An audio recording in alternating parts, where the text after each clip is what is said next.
3, 2. Hello, everybody. Good afternoon. Welcome to our weekly COVID-19 public health update with Montgomery County Executive Marc Elrich. I'm Lorna Virgili, Hispanic Public Information Officer, and joining us today is Dr. Earl Stoddard, Assistant Chief Administrative Officer for Montgomery County, Sean O'Donnell, Program Administrator, Public Health Emergency Preparedness and Response for the Department of Health and Human Services, as well as our Acting Health Officer, Dr. James Bridgers. And also joining us today is Kimberly Thompson, who is Senior Administrator for Communicable Disease and Epidemiology for the Department of Health and Human Services. Joining us as well today is MCDOT Director Chris Conklin, as well as Maryland Delegate Jared Sullivan. Thank you, everybody, for joining us. And with that, Mr. County Executive, I toss it to you. Good afternoon. Good afternoon, and thank everybody for joining us today. I want to say really quickly, I was, happy with the results of the election. Obviously, I know there's going to be a recount, and so we'll all be standing by for another week or so or two. But I just wanted to thank everybody who came out to vote, and we'll see if anything changes when they do the recount, but I'm pretty confident that it'll probably stay pretty much as it was. I want to thank the Board of Elections and the volunteers and everybody who was involved in this process. I think most people know that because of the governor's decision not to allow the votes, the mail-ins, to be counted early, that one of the effects of that was a lot of work that was anticipated to be done before the election, knowing that there were going to be a lot of mail-in ballots wound up having to be done after the election. And it certainly messed with all the plans and the staffing capabilities that people had laid out in order to do this in an orderly way. And I hope the governor finds a way to make sure we don't have to repeat this experience for the general election, because it's got to be frustrating for people to wait as long as they've had to wait for results. And a side note, my son texted me the night of the election from Medellin, Colombia, and said, "We have an election. The election's over at 9 o'clock, and they post national results at 9:30. How come you can't do that?" I don't have a good answer for that, but we ought to figure out a way to do a better job of getting our ballots counted here. But people worked really hard, worked long hours, and at least the hardest part of this counting, I think, is over. I want to start today by talking about the I-270, I-495 project that's back in the news this week. Last Friday, Governor Hogan announced the Federal Highway Administration's intent to delay a decision on the 270-495 toll project to allow for a deeper review of that project. And I had asked the federal government, in fact, to delay the approval of the project, along with many members of our state delegation and leading environmental and community groups in Montgomery County. I want to clarify a couple of things about this project. First is that I'm the one that said that you had to begin with the American Legion Bridge and rebuild that. And I said that back in 2018 after the governor had talked about his lane widening project and hadn't talked about the bridge. I think my point then and my point now was that's the major bottleneck on that road. And you don't start behind the bottleneck to solve the problem, you start at the bottleneck. And I do, appreciate the fact that the governor adopted an approach that would begin with the American Legion Bridge. And I often spoke giving him credit for at least trying to tackle this problem. And I think we all agree that something needs to be done, but how it's done and what it costs to do it are important questions. I was appreciative of the Baltimore Sun this morning, noting that I had never said do nothing. I've been calling for reversible lanes, which would provide the lane capacity the state says it needs. It would provide it in a much more cost-effective way. We wouldn't be building 2 lanes that for 18 hours a day or longer wouldn't be being used. We'd make it optimum use of our investment and could still provide the kind of traffic relief that people need. And I've been pretty insistent that this project go from here to Frederick in the same or similar time frame, that the idea that you'd complete this project and then get to Frederick in 5 to 10 years is just not right. It leaves the northern part of the county mired in massive congestion. It means going north in the evening would be absolutely hell once you start approaching the ICC.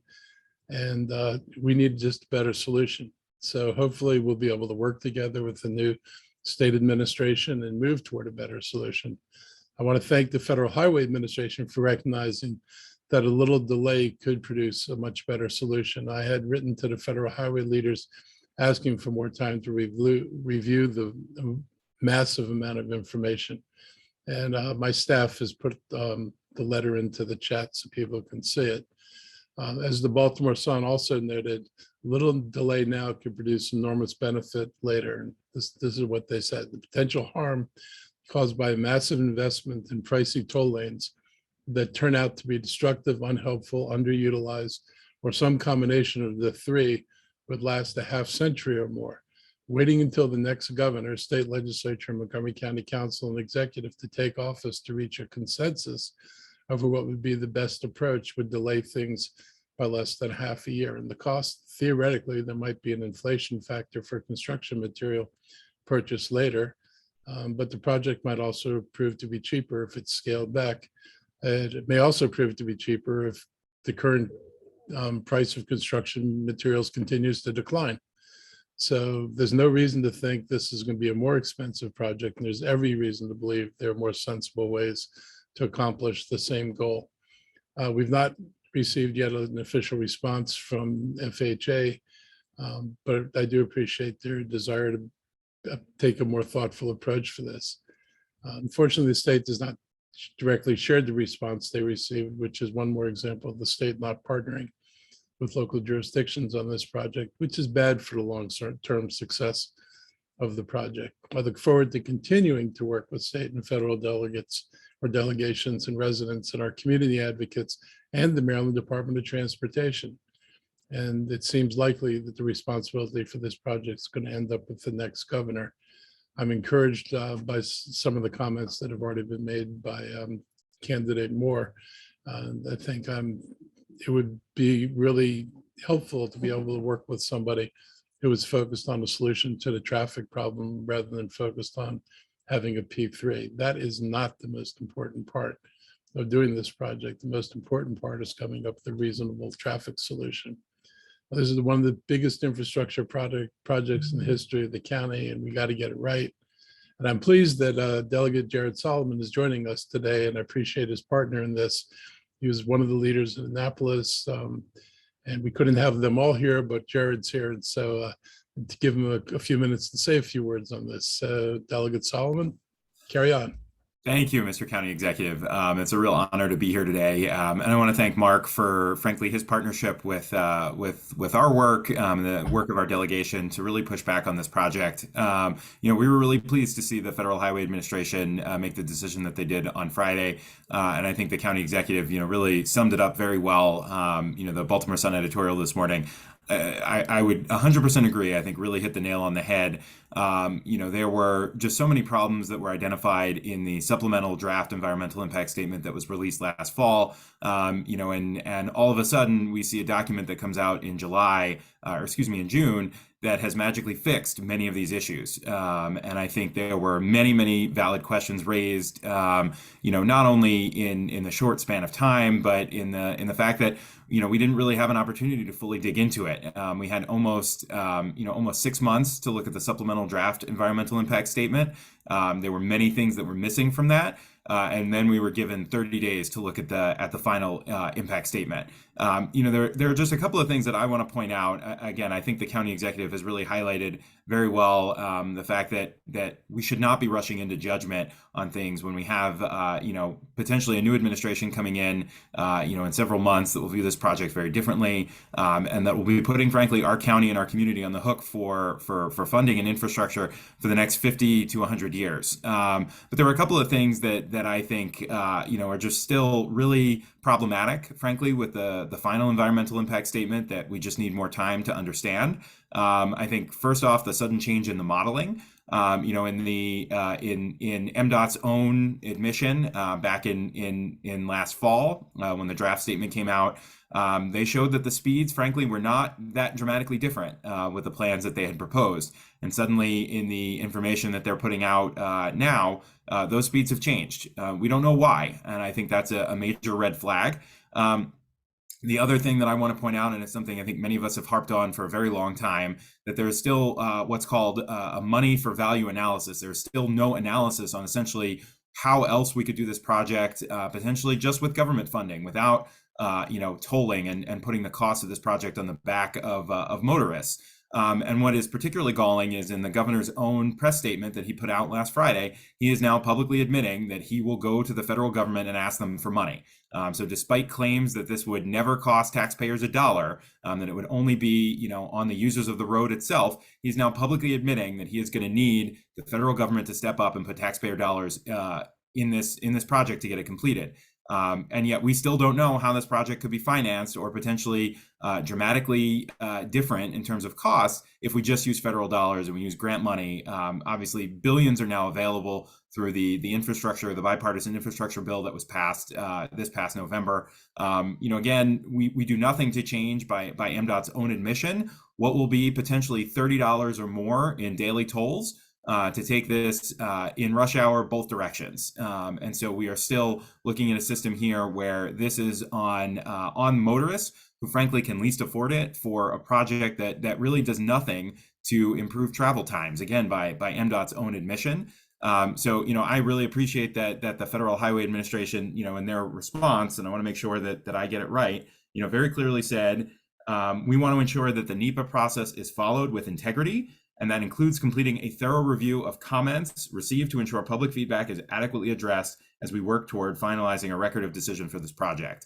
So despite the governor's claims of wild partisanship, this is about making sure that the process is followed, that the law was followed, that the analyses done are truly accurate and correct. And I am join the county executive in saying I'm looking forward to working with an administration that will be collaborative with Montgomery County, with our communities, with our local elected officials, to make sure, frankly, that we have a plan that actually truly accomplishes the mission that we've laid out of ensuring people can get to and from work and to their families in a reasonable manner without destroying our environment and without blowing up communities. So it's an honor to be here. Again, thank the county executive for his partnership and his work on this, and look forward to taking questions.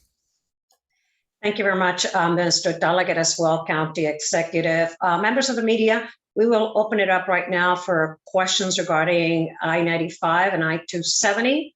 We'll take other questions after the COVID-19 update. Questions on this topic? Reporters?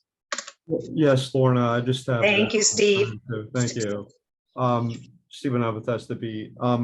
The governor has said that he's going to perhaps sue the federal government over his decision. I'm just wondering if the county has any thoughts on that, or is going to, participate at all in that, given how it feels about this proposal the governor has laid out, or just, I don't know if the county executive or anyone else wants to field that, the delegate.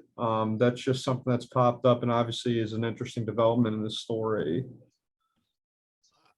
I don't yet know whether the county would have a role to play in a suit against the federal government. I mean, obviously, we'd be more than happy to provide supporting arguments and evidence that this is a prudent decision on their part. But I don't know whether there's a legal role for us to play, but we'll certainly be there supporting the federal government.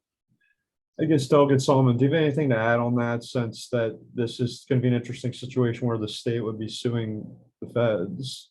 Yeah, I mean, Steve, I would just say I think this is, again, misplaced priorities, right? The governor and his team want to spend more time, frankly, vilifying those of us in Montgomery County that have legitimate opposition. They want to hem and haw about suing the federal government, which I frankly, I don't understand how, on the one hand, you want to sue the federal government while then also putting your hand out and claiming that the federal government should give us a big grant to satisfy your concerns. So there's a political juxtaposition there that I frankly don't fully understand the reasoning behind. But I think, again, if the governor and his team had truly engaged with our community, had truly worked with us to find, frankly, multimodal solutions. I mean, I'll point to again, the governor vetoed a Mark bill that I led last session with Senator Bidel from Anne Arundel County that had, frankly, broad bipartisan and community support from, frankly, every corner of the state to expand our Mark rail system. He vetoed that bill. We overrode it during session, including the minority leader, frankly, voted to override his veto. We've seen no expansion plans on the Brunswick line, and yet the governor and his team seem to have all the wherewithal to bring the potentially the federal government to court. So I just think it's silly. Thank you. Thank you, Steve. Thank you, Delegate Solomon. Members of the media, any more questions regarding this particular topic? Yes, hi. Kate Ryan, you can go first. Oh, thanks, Kevin. All right, I have a quick question for Brian, WTOP. There you go, Kate. Good afternoon. Delegate Solomon. In terms of the cost of this project and a delay, and I'll direct this to Mr. Elrich as well. I've never seen a transportation project that was delayed that didn't end up costing more. Can you talk a little bit about that? And Delegate Solomon, your concerns about the need to get this up to Frederick. Do you share the concerns that this plan should include up to Frederick if it's going to go forward? And are tolls an absolute deal breaker? Yeah, I mean, Kate, thanks for the question and thanks for being here. I mean, I think you and I have talked numerous times on this before. We're sort of starting in the place where the need is least. I think it's important to be at the bridge, but in terms of the stretch of 270, I think we've shown, and the county and their work has shown that by repurposing existing lanes, by looking at reversible lanes, we could probably accomplish much of the same. One of the other unreported or sort of less talked about pieces here is while, the governor claims that no existing free lanes are being taken, that's not 100% accurate. There is an existing HOV lane that is only HOV, in the morning, in both directions. And so for the remaining 21 hours of the day, when that is not an HOV lane, that is a free lane available to, any resident on the road. In terms of the long-term cost, what I would say is, the long-term costs of getting this wrong are absolutely potentially catastrophic for not only the environmental concerns of our community, the state, and the globe, but for our state's finances. I mean, we don't have to go very far, right? If we point out the purple line, we know what happens when that was done, frankly, half-assed, frankly, for lack of a better way to describe it. That cost came immediately back onto the taxpayers and to the budget of the state of Maryland. And we're looking at a potential deal here for again, 50 years at a minimum. I think the track record of P3 roads that are paid for by tolls around the globe is mixed at best, and ultimately winds up coming back on the cost of the consumers. So to me, to make sure that not only are we protecting future budgets in the state of Maryland, but making sure, frankly, that the science and the data behind it, as we see, ever-changing patterns in commuting, in telework, that we're not building infrastructure that, by the time it's open, will already be out of date.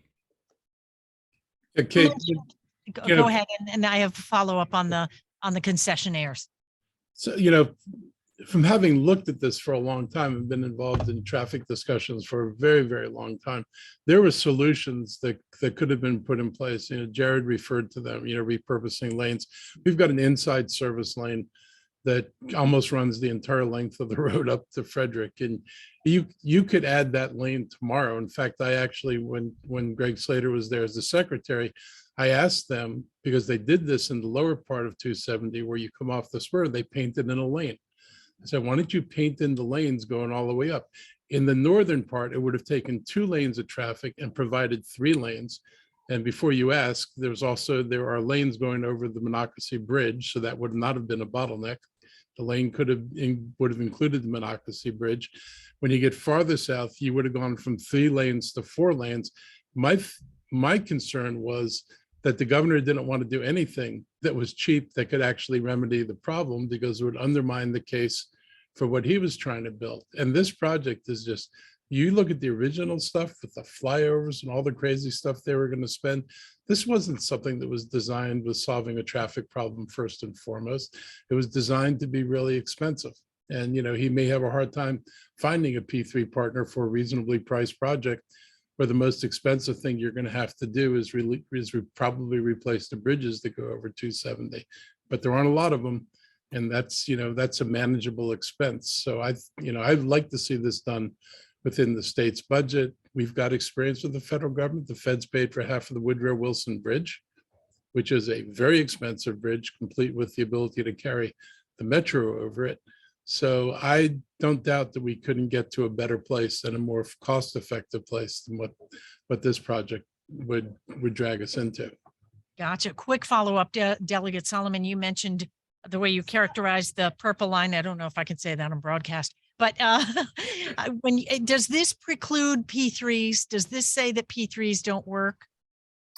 No, and yeah, you know what, Kate, I couldn't think of off the top of my head a better way to describe it. But I don't think that it does. I mean, frankly, we've tried, to fix some of the issues in our P3 law this past term. I think, again, part of the reason why our legislation ultimately wound up not being successful was because it was conflated with this project in specific. I think we need to take a critical look as a General Assembly at the P3 law to make sure that we don't have the problems that reared their ugly head with the purple line in further projects. And it's not to say that a P3 will never work. I just think, again, in this construct, we have seen, we've seen examples literally across the globe, from Australia to Indiana to Georgia, where there have been P3 road projects paid for by tolls that do not have the magic elixir that are sold when they're built, and ultimately wind up coming back on the backs of taxpayers.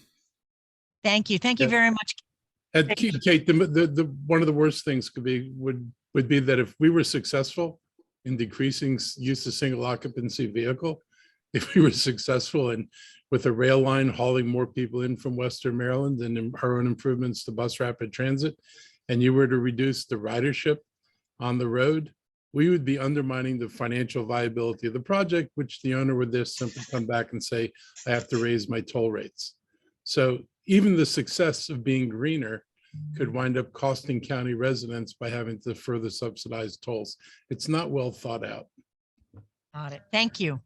Thank you, Kate. Reporters, just a reminder, Montgomery County Department of Transportation Director Chris Conkling is also on this media briefing in case you have questions for him. And Kevin Lewis, ABC7, I believe you have questions about this topic. Good afternoon. Good afternoon, County Executive. So with regard to Governor Hogan's plan, what was like the number one component that you did not agree with?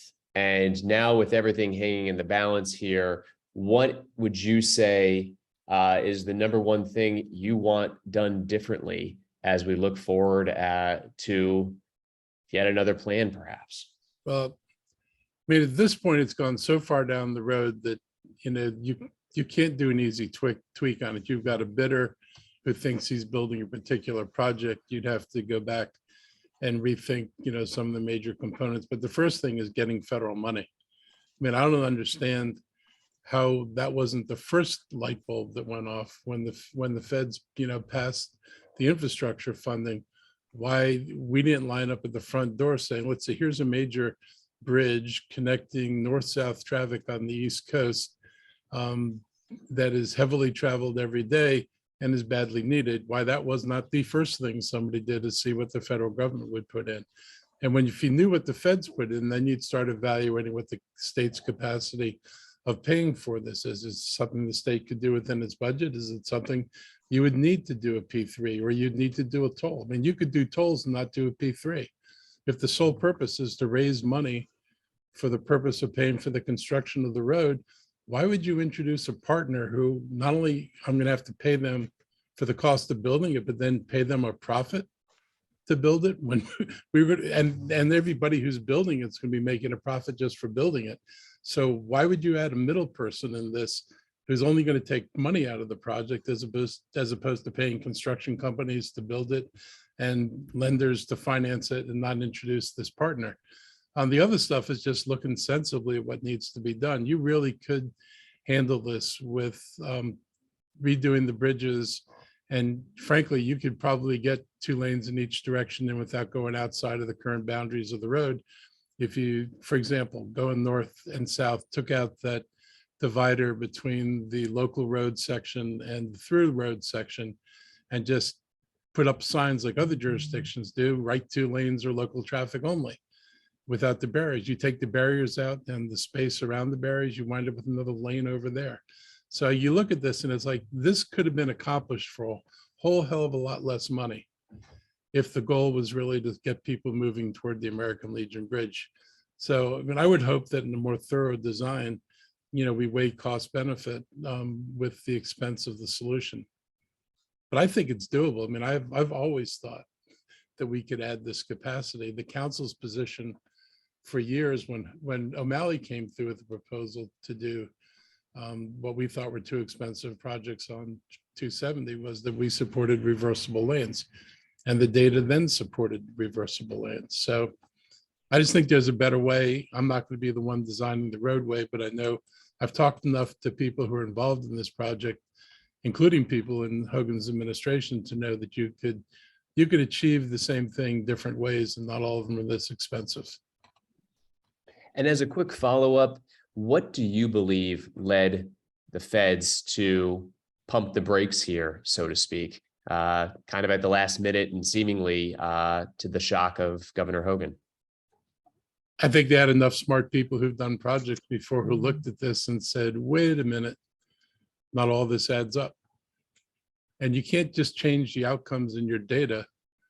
And this has happened before. I'm not going to mention a project in particular, but it has happened where the data keeps changing to support the conclusion. And you can't do that. It just, somebody looks at it and says, you can't keep getting different numbers every time the numbers don't answer your problem.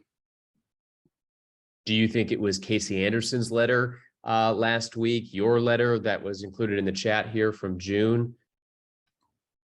Look, I think, we've been in regular communications. There are a lot of different people who've been engaged there. People have talked with the federal, our federal delegation directly. I mean, there's a lot of folks who I think are authors of the let's hit a pause and do this right. And none of them are people who say, let's not do anything. I want to just emphasize that this notion that if you don't want to do the way Hogan wants to do it, means you don't want to do anything, is just a bunch of nonsense. A bunch of political, whatever you want to call it. Everybody recognizes this is a problem. All of us know there needs to be a solution. That's why I said nice things about Hogan, at least in terms of being willing to address this. So we just want a decent solution that, doesn't overburden people. Great, thank you. And Delegate Solomon, I'll just say, I, for one, always appreciate some colorful language to switch up the mundane. So cheers, thank you. Is that an invitation, Kevin? Thanks, Kevin. And I'll just add, the delegation, the Montgomery County House and Senate delegation sent a letter to the Federal Highway Administration as well. Almost 80% of the delegation signed it, asking for a delay for more time to review also. And we sent a letter from the General Assembly back in February with, I believe, almost 90 members of the General Assembly asking for significant improvements from what was in the supplemental draft environmental impact statement as well. Thanks for that context. I'll definitely include that in the reporting. Thank you. Thank you very much, Kevin. Reporters, any more questions regarding this topic? No? Okay. Thank you, Delegate Solomon, for joining us today. Thank you. And for participating in this media briefing. Have a great afternoon. We'll see you again soon. Thank you. And now, Mr. County Executive, thank you. Let's move forward with a public health update. So meanwhile, back in COVID, our COVID case rates and the rising number of hospitalizations in our area linked to COVID continue to be of a concern. Case rates continue above 200 per 100,000 people. And there are now more than 150 area hospitalizations caused mostly by the most recent variant, the A5. For the third week in a row, we remain in a high level, and our hospitalizations are concerning, especially because so many of our hospitals remain short-staffed. This week, the Maryland Hospital Association reported that there's a statewide shortage of 5,000 full-time registered nurses and 4,000 licensed practical nurses. And this equates to 25% of the nurse positions being currently vacant. I had a meeting with hospitals this week myself, the local county hospitals, and they are very concerned about the vacancies, the staffing vacancies, and also what it's costing them to fill them with traveling nurses and the amount that is driving up the cost of operations. And I think in Montgomery County, we're not dealing with for-profit hospitals. There aren't any stockholders or investors that you could say they should take a haircut while everybody else is taking a haircut. We have a very regulated system in the state, and I think we have a very good system sort of fundamentally, but the hospitals have no flexibility to address the rapidly rising costs. And the numbers they put out there are pretty intense in terms of what it's adding to their weekly operating expenses. We had sent over a request for money for the hospitals earlier this year. The council didn't act on it then. We're going to be submitting another letter requesting some money, and also the hospitals will be sending over a letter. They really are working in a limited way, but that's just one of the problems that complicates COVID and complicates staffing of all the beds. As our hospitals work to increase their staffing, we have to do everything we can do to prevent individuals from being hospitalized. And again, that's where the vaccines come in. They are very effective at keeping you from going to a hospital. You may still get sick, but the kind of illness, the severity of the illness tends to be very different. We continue to recommend the use of masks in congregate settings, as well as inside public areas like grocery stores and shopping centers. And even though we reached 90% of our total population being fully vaccinated, our booster rates still hover below 60%. So we have a lot of people who have not come in and gotten their boosters, and they really should come in and get the boosters. Routine testing is important, and the proliferation of rapid tests has been very helpful to our efforts.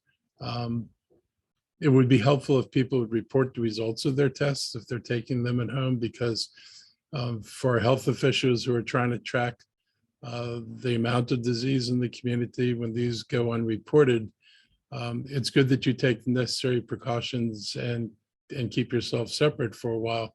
But it would be really helpful if you'd report the results to the county health department so they can factor them into what we're seeing in terms of cases in the county. This week, we saw an increase in the number of free rapid tests that we distribute at our libraries. We've got 35,000 tests per week being taken home. That's a significant increase over recent weeks, and likely reflects many families that are coming or going from vacations, as well as stocking up for the return to school.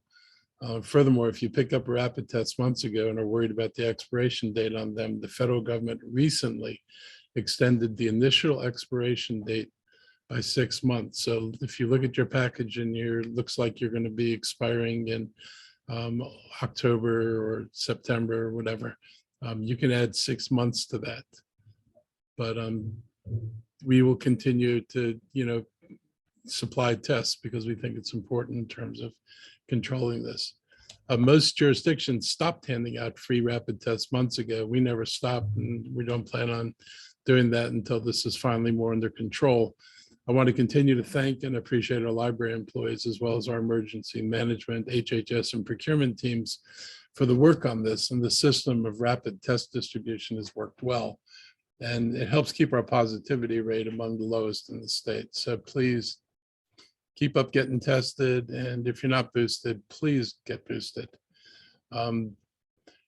In the world of vaccines, Novavax vaccines have arrived, and it's Gaithersburg's own company. It produces likely fewer side effects in clinical trials than the mRNA, and it has the vaccine produces a strong immune response against all the variants, including BA.5. This is a traditional protein-based vaccine, which differs from the other COVID vaccines. There were some people who had religious objections or weren't felt they couldn't take the test because of the earlier vaccine because of religious concerns. This vaccine does not trigger that. So if you're waiting for a regular vaccine that doesn't trigger ethical or religious concerns for you, this is the vaccine. And if that's what you've been waiting for, please come in and get it. We have it, it's available. It's produced the same way as flu shots and measles and chickenpox vaccines. And we hope this is going to encourage some of the unvaccinated in the county to go get Novavax as a shot. Anyone 18 and older who's not yet been vaccinated for COVID-19 can get the Novavax vaccine. It's a 2-dose series with the second shot given 3 weeks after the first. It's not yet authorized for children at this time under the age of 18, but Novavax says early studies in adolescents as young as 12 have been promising, so that'll have to go up through the federal government to get approval, but they're working on it. Our Department of Health is offering Novavax by appointment only. To indicate interest in an appointment, please contact 240-777-2982. And we'll also be setting up clinics once we have a better sense of the demand. I'm going to give you a little update on monkeypox and what you need to know in Montgomery County. The Biden administration declared monkeypox a national health emergency, and here in Maryland, there are more than 200 cases recorded. Nationally, there are close to 9,000 people that have tested positive. As of now, federal health leaders in charge of our strategic national stockpile are determining how many vaccines are available in each state and area. As we mentioned last week, unless you're in extremely close contact with someone who's infected, the chances of catching monkeypox are low. Some of the activities known to spread monkeypox are kissing, hugging, massages, and sex. And so shared common items like towels and clothes may also be able to transmit the disease, but they count for a smaller percentage of the cases. Those residents who believe they've been exposed to monkeypox, we also refer, by the way, to monkeypox as MPX. Just if you hear these words out there, they're interchangeable for purposes here. If you think you've been exposed, you should contact your healthcare provider or community provider, such as an urgent care center. And those without a healthcare provider can also call the disease control program at 240-777-1755. We're in the planning stages of a virtual town hall on MPX Monday, August 22nd, and we'll have more details available soon. I encourage any residents who have concerns or questions to please join us at this important meeting. Before I turn it over to Dr. Bridges, Dr. Stoddard, Sean O'Donnell, and Kim Townsend for their updates, there are just a few other issues I want to mention this week. I'm saddened to have to talk again about another incident of anti-Semitism and racist activity in the county last week. This time, hateful messages, including swastikas and the phrase "white power," were spray painted on a fence along the Bethesda trolley trail, also on the path along the trolley trail.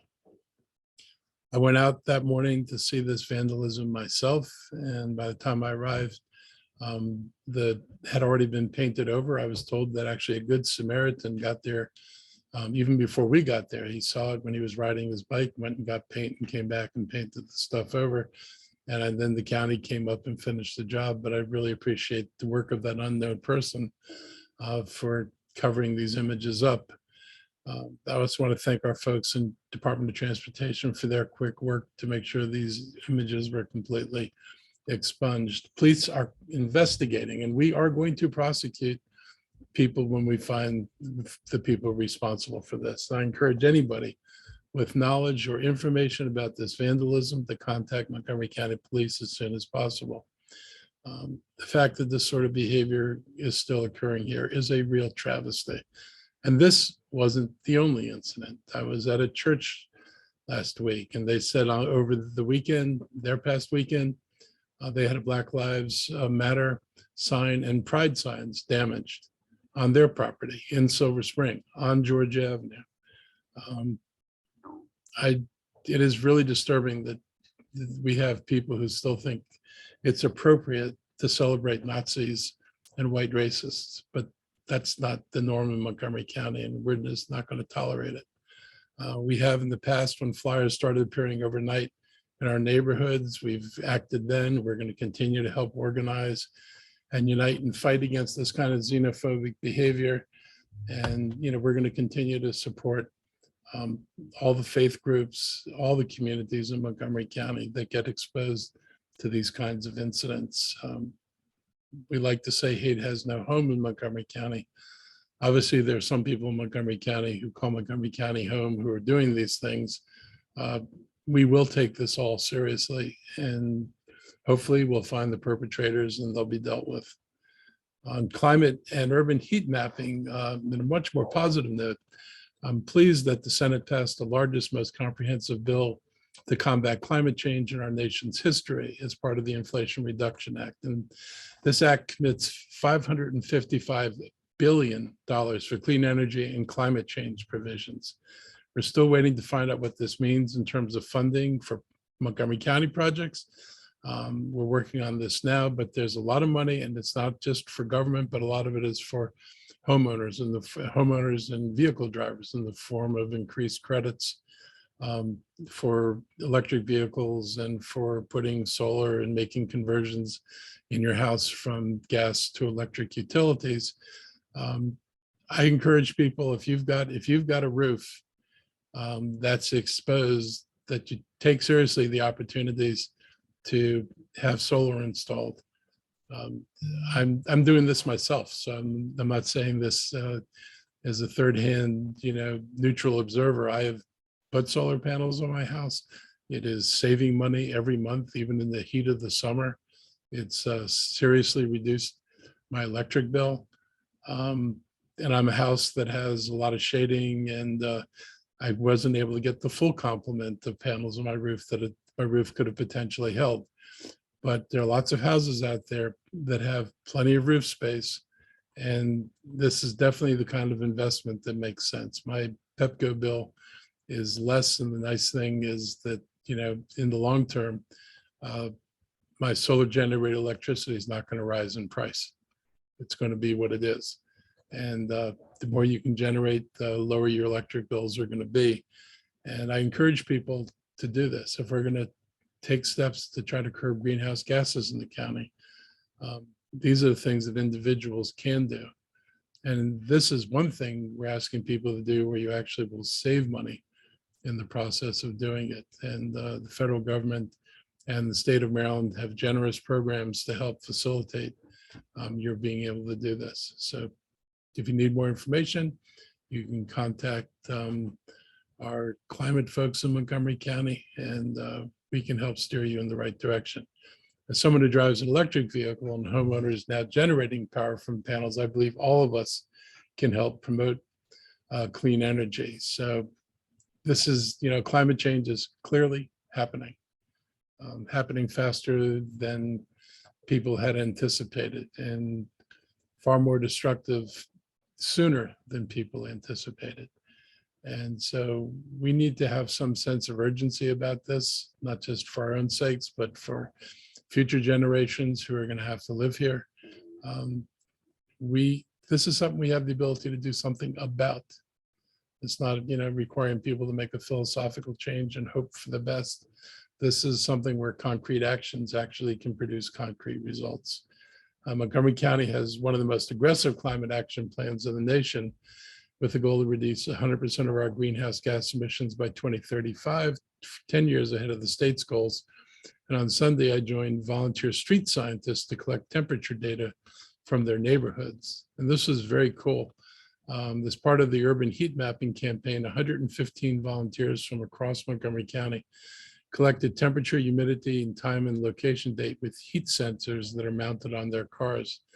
The street scientists covered an area of about 200 square miles in Montgomery County, encompassing densely populated areas like Gaithersburg, Germantown, Rockville, Silver Spring, Fairland, and Olney. Our heat mapping campaign is one of 15 campaigns taking place in communities across the United States this year.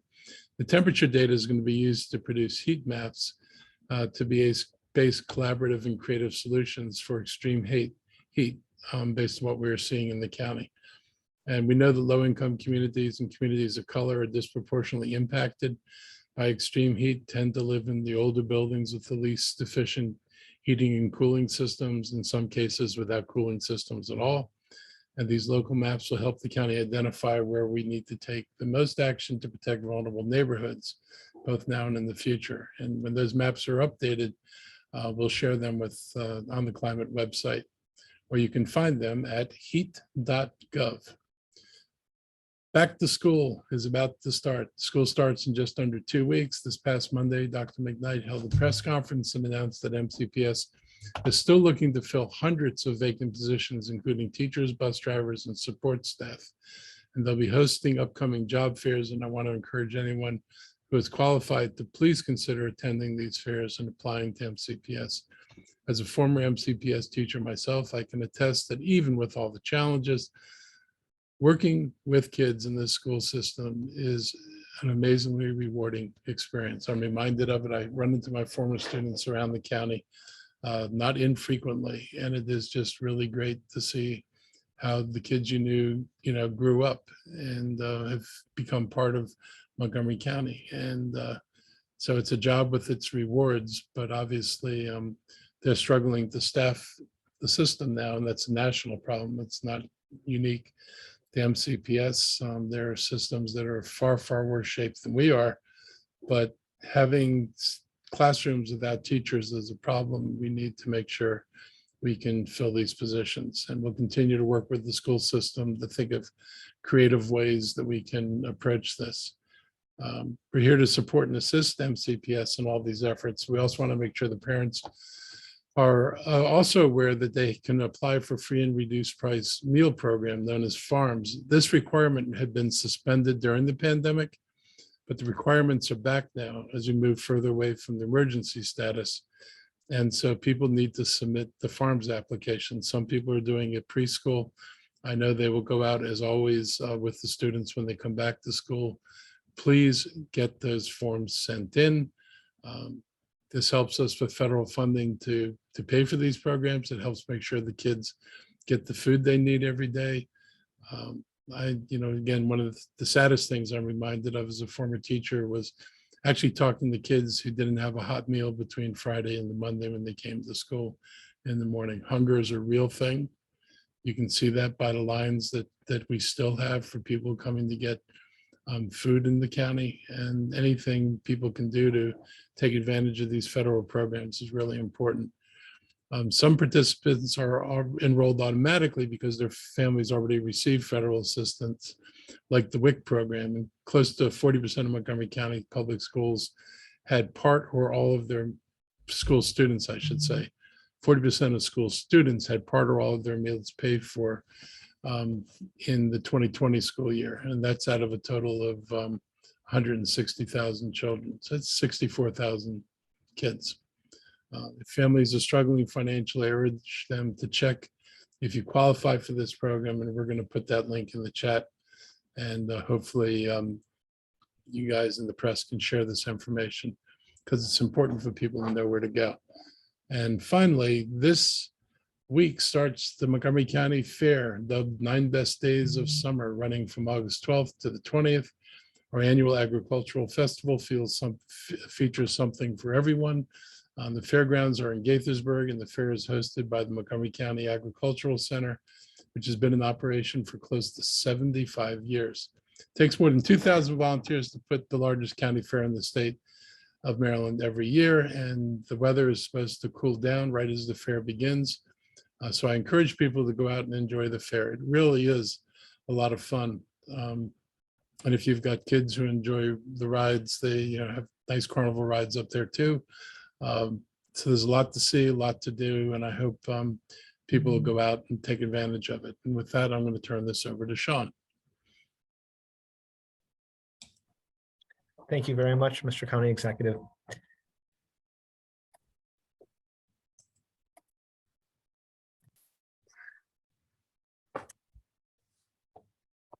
Okay, to go through some of our background surveillance data initially, again, no surprises that we're seeing the vast majority of cases in our region be attributed to the BA5 spread.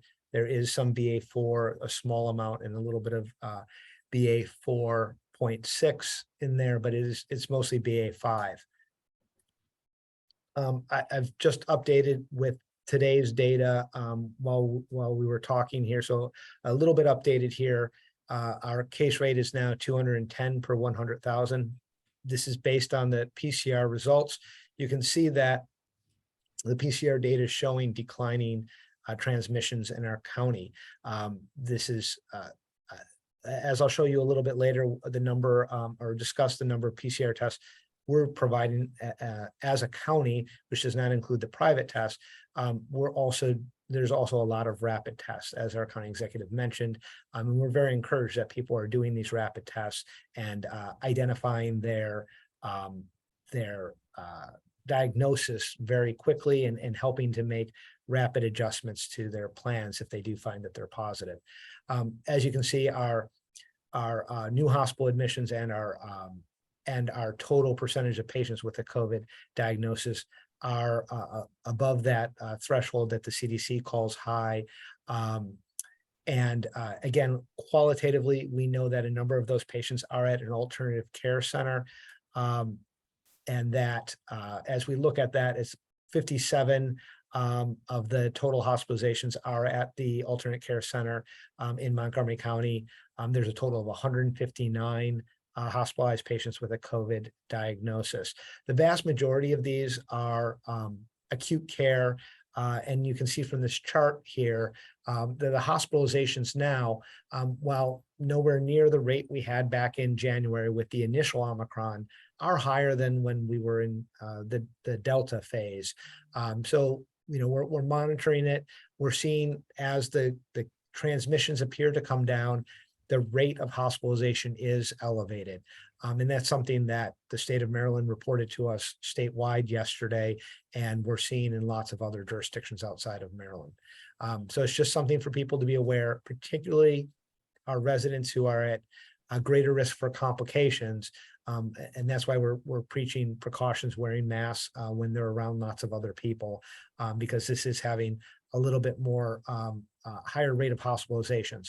That lower rate for, or that more constant rate for intensive care beds is showing maybe they're not quite as severe, but it's all been elevated the last few months. As far as those rates. Again, we just want to remind folks, that if they're unvaccinated, they still have a more than 3 times as likely diagnosis with COVID as a rate. And that's something we're hoping that if they were waiting for another vaccine, maybe the Novavax can be that vaccine for them. Again, we're seeing those higher rates also with hospitalizations, which is most recently almost 4 times as likely to be hospitalized as a fully vaccinated person. And again, it's elevated also with the mortality data.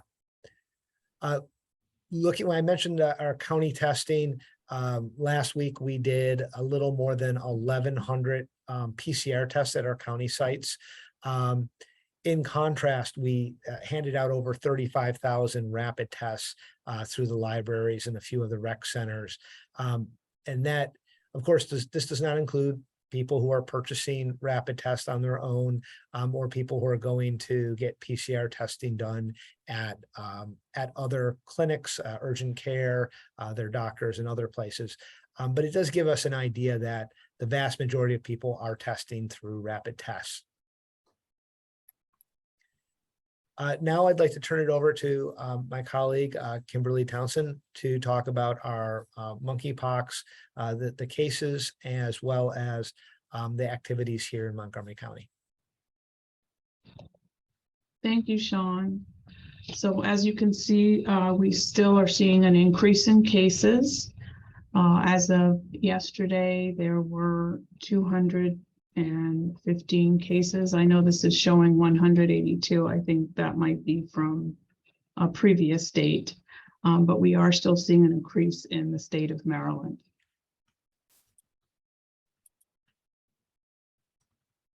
So in terms of vaccination, we still have a limited number of monkeypox vaccine doses, and we are expecting additional vaccine in the coming months. We continue to work hard with the Maryland Department of Health to ensure that the vaccine is available to all high-risk exposures. Again, listed are our current criteria for those that may receive the vaccine at this time. That includes known contacts who are identified by public health via case investigations, contact tracing, and risk exposure assessment, and also presumed contacts who may meet the following criteria, such as known sexual partners within the past 14 days diagnosed with MPX, as well as someone who's had multiple sexual partners within the past 14 days in an area with known cases of MPX.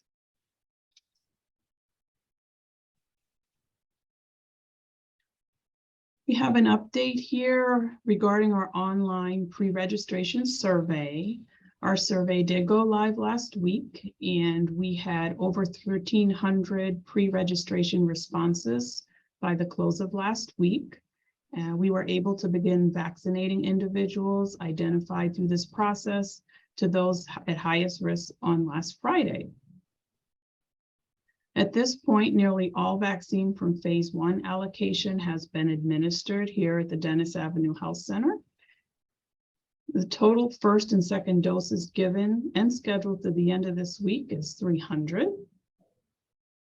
We are currently in ongoing discussions with the Maryland Department of Health and monitoring any federal updates on the administration options, which may be able to expand the vaccination coverage using our available vaccine.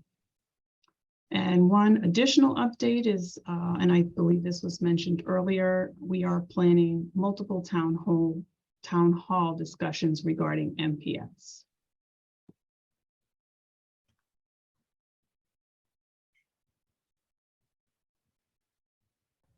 So those were our updates from the public health team. I'd like to see if Dr. Stoddard or Dr. Bridgers have any additional comments on our response. Sure. Thank you, Mr. O'Donnell. One quick update. Beginning Monday, September the 12th, we will resume our very successful flu campaign for employees and community base. This has been one successful activity to plan for summer surges, as well as suppress the stress and strain that we saw during Omicron and the previous other 6 or 7 waves throughout the past 29 months. And so we encourage all our great countyans to get a flu vaccine if they're eligible. So we will start that off. We will kick off our flu campaign on Monday, September the 12th. That's all I have, Dr. Stoddard. Yeah, the only other piece I wanted to add is we're spending a lot of time in August prepping for the fall. We do know, obviously, we're working with MCPS around booster opportunities in our adolescents. And we're also looking at our testing capacity, looking at both our PCR and rapid testing capacity to make sure we've got what we need for what we expect to be a seasonal surge, a respiratory virus in the fall. We want to make sure we have the right resources available in advance of the fall so that we can control the spread and have people know their status when they, go on the expected trips that you would make around Thanksgiving and around the end of the year holidays. So we're going to make sure we have the capacity in the system to be able to withstand what we expect to be the standard surge that we'll see in the fall. So a lot of that work is happening now in August as we, assess our capability and make sure that we're ready for whatever we will see. So that's all I wanted to add. And I think we're ready to transition over to questions. Thank you very much, everyone, for your presentations. Members of the media, before we get started, in case anybody has questions regarding the recount, I am going to read a statement from the Board of Elections, Montgomery County, Maryland, which reads like this. We understand that you may have questions about a recount. Any recount could not be requested until after the Board of Elections certifies the official count, which will not be until late Friday. The Board of Elections operates independently from our office. And since the contest that they will be recounting ballots for is a Democratic nomination for county executive, it is best that all process questions be referred to their office. And with that, we're going to open it for the Q&A portion of this presentation. Kate Ryan, WTOP, you're up first. Good afternoon again. Thank you very much. Quick question on children getting vaccinated for COVID. Mr. O'Donnell and Dr. Bridgers, are we seeing an increase? I think the last time we talked, there were some 9,000 children who'd signed up and or been vaccinated in the 5 and under category. Are we still seeing a reluctance or just people not showing up to get those done? And how many kids fall in that age group roughly? And how many have taken advantage of it? Thank you, Kate. What I'll do is in the next few minutes, I'll pull the most recent report and share that with you all to give you an updated number. It is certainly a little bit slower, and we've seen this with each age group as we've gone down. Eventually we get there with the numbers, but it usually has, each of the age groups has been a little bit slower progressively. I do think with this age group, there's an increasing number of families that are, because of the age, are in more frequent contact with their pediatrician and are trying to schedule with their pediatrician. And I think, as we all know, scheduling an appointment with your doctor is something that sometimes can take a few weeks to have happen. So I think that is part of the factor. There may be some parents who, are some families who are traveling during the summer months as well, and they may be waiting until they complete their summer travel. But I'll pull those numbers for you and share them in just a minute. And Kate, just to add, because of the family dynamics, we've shifted some of our vaccination strategy to be inclusive of the family. And so we will have pediatric vaccinations. We will have boosters for those age eligible categories and cohorts, and as well as information. So we've shifted to adjust for some of the delay and or hesitancy. Got it. Thank you very much. Thank you, Kate. Up next, Steve Monell, Bethesda Beat. Good afternoon again, Steve. Afternoon. I don't know if Ms. Townsend or anyone else on the health team could answer this, but it just caught my ear that the monkeypox vaccine, there's 2 doses to that. Can you just explain, is it similar to the COVID vaccine where you get a dose and you come back, or just the logistics of how that works?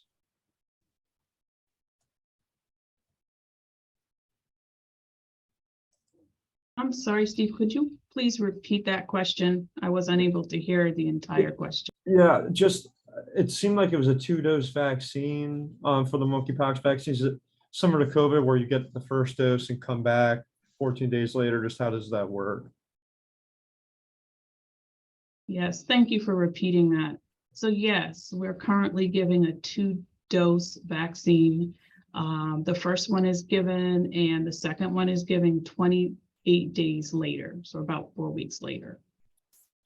And, obviously, as we have over 200 cases in the state, is it still a situation where we're at too low of a number to know of any confirmed cases in the county? I mean, we can all assume, just given how large of a jurisdiction we are, that we probably have cases here, but that's just what I'm trying to figure out. It's been interesting that there hasn't been any confirmed cases here, but I don't know if anyone can kind of answer that. Kimberly, would you like for me to respond? Sure. Sure. Thanks, Steve, for the question. So we have a call in the next 40 minutes, and we're still getting aggregate count. Most of the information that we receive is for post-exposure prophylaxis. One of the reasons why we have the extended pre-exposure prophylaxis, and for the survey to get a wait list so that we can get a sense of demand or folks who are interested in receiving. We don't have a raw number, and principally that's due to protected health information, HIPAA compliance. And so we get the numbers as they come in. We have been focused on administering the vaccine. So we don't have a number as we did or began to account for COVID in the early days of COVID. We don't have a dashboard developed. We don't have the daily metrics as we evolved into now. And so we are relying on the aggregate count. We're working with our interjurisdictional partners in the state and in DC and Northern Virginia to get a sense of those cases that may be interjurisdictional. So that's what we're using from an aggregate basis to gauge demand, response, isolation strategies. So it's here, we just don't know how many cases. I know that's, I understand what you just said, but I assume you're all operating the fact that it's probably here, we just don't know how many. That could be a correct presumption, but again, we don't have the numbers, so I don't want to give any indication that we know how many is in the county. We know that there's cases, 215 cases in the state of Maryland, and we're operating that any of those cases could be in Montgomery County and other jurisdictions. Okay, thank you all. Yeah, Steve, I think it's safe to say that there have been cases in, I mean, I think I have operating on the presumption that there have been cases given the number that are in the district as well as in the state of Maryland. I think it's a safe assumption. Okay, thank you. Thank you, Steve. Katie Barlow, Fox 5 DC. Good afternoon, Katie. Good afternoon, Lorna. Thank you. And Mr. County Executive, thanks for your comments at the top about the election. Just have a couple of quick follow-ups. And Lorna, I appreciate that now is too soon for process questions, so I'll just keep it a bit broader. Looking at, well, first off, I guess, is there any sense that perhaps it's a bit too early to claim victory? Are you still feeling confident in that? And what gave you that confidence? Well, on election night, it was pretty easy. I was up by 42 and the number of uncounted votes was 34. So simple math said if I lost every vote, I'd still win by 8. So, and that was the election, and those are the results of the election. The experiences, not much changes in the world of recounts, particularly as voting has gotten more computerized and less reliant on individuals looking at each ballot individually. So, I feel pretty good. Last election, 2 votes changed as a result of a recount. And there's no reason to believe that any one of us would have any more reason to think that votes would change one way or the other. So it's probably a wash in the world of counting. As you mentioned, there has been a recount before.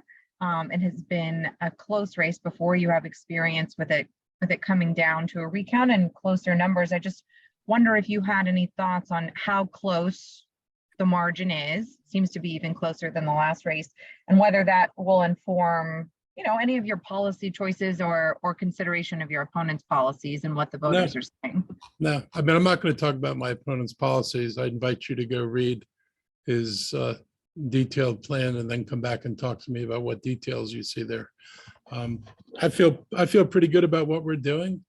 It was very hard to, I run a publicly financed campaign, and we could put out the information, one ad and a couple of mailers, and we had no ability to respond to the kind of misinformation and no ability to bombard airwaves with millions of dollars of advertising. So, one can create any impression they want if they have money and there's no requirement to be accurate about what you say. And it's hard to run an election in those circumstances, hard to be public financed. But I feel good about what we did. I have a pretty good understanding of things we need to do. And one thing will definitely do a better job, though, is making sure that people understand better what we've been doing, because it's kind of weird when people say, you don't do affordable housing when we've got record spending in affordable housing. It's like, obviously, something's not communicating as well as it should, and we'll make sure that doesn't happen again. Thank you. Just one final question on a separate topic. Is there any reportable update on your coordination with either Governor Hogan's office or the Supreme Court Public Information Officer after the multiple exchanges of communications about protection of the justices who live within the county? I haven't heard anything in a couple of weeks now. I don't know if Dr. Stoddard's heard anything, but things seem pretty quiet. Yeah, I mean, we haven't heard any additional requests, and frankly, it seemed was odd timing when that did come out. I did go out and spent the Wednesday night protest 3 weeks ago and sat there with Chief Jones and U.S. Marshals and a significant contingent from the Montgomery County Police Department, including the district commander down there, Commander Sean Gagan. And we observed and had lots of conversations about what we were observing. Frankly, we thought the protesters followed the guidelines. I actually sat there as Captain Coquinos provided them the details, and they asked questions about what they thought was acceptable behavior. And there was a good dialogue between the police department and the protesters about what was reasonable behavior and what was going to be viewed as unreasonable behavior. And I thought that there was a good exchange there. And frankly, we've seen them follow those guidelines, and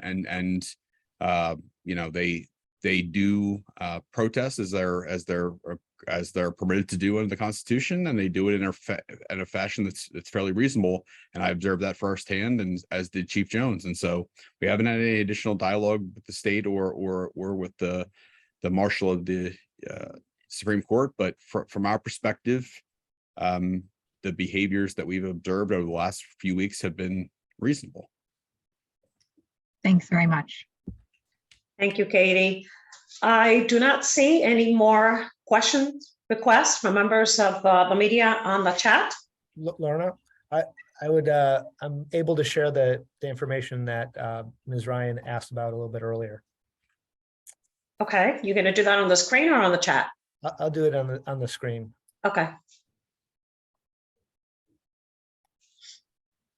So to give you, the state is providing us an update of statewide vaccinations each Friday. So as of last Friday, Montgomery County had reported 10,478 first doses, and with a smaller proportion of second doses.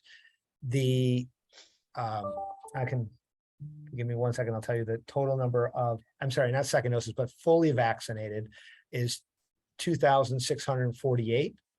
The state has estimated approximately 64,500 individuals are in that age range of under 5. Gets a little complicated. One of the vaccines is 5 and under, one is 4 and under, and getting very specific population data is very difficult once you start splitting up to age groups that are not natural to the census. What I can tell you is that statewide, approximately a little more than 8% of the eligible age group has at least one dose statewide. In Montgomery County, this equates by their estimate to about 16%. So basically double of what the state rate is. And then of those who have now gotten fully vaccinated, it's under 2% statewide. And in the county, it's about 4%. Again, we're just really at the very beginning of eligibility for fully vaccinated. Those families who have gone the route of Pfizer haven't yet hit the possibility of being fully vaccinated because of the third dose. But just to give you an update there, Montgomery County's estimate right now is about 16% have come in for their first dose. Gotcha. And is the 64,500, is that statewide or in the county alone? That's in our county alone. Okay. The estimate statewide, I think, is around 360,000. Okay. And so again, I don't have the details of how they make this determination, but I'm sharing from their report right now. We'll take it. Thank you. Thank you. Thank you, Mr. O'Donnell. Thank you, Kate. I do not see any more questions from members of the media. Going once, going twice. I guess that's it for today. Thank you, everybody, for joining us. Have a great afternoon. Stay safe. We'll see you next time. Bye-bye. Bye.